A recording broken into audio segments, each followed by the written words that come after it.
Hey guys, কেমন আছো তোমরা সবাই? যারা আমার এই ভিডিওর আগের পার্টটা দেখোনি তারা এক্ষুনি গিয়ে যাও, আগের পার্টটা দেখে আসো। তো দেখো আমরা এর মধ্যে খেতে বসে পড়েছি।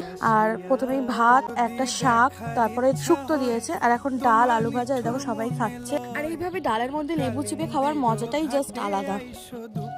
তারপরে একে একে পড়ে গেল হচ্ছে এটা ফুলকপির রোস্ট। আর ওই দিনে আমার জন্য শো স্টপার ছিল এই ভেটকি মাছের ফ্রাইটা। তো আমি দেখো দুটো নিয়ে নিয়েছি। ফ্রাইটা জাস্ট এক কথায় অসাধারণ ছিল, সাইজগুলো দেখেই বুঝতে পারছো, দারুণ।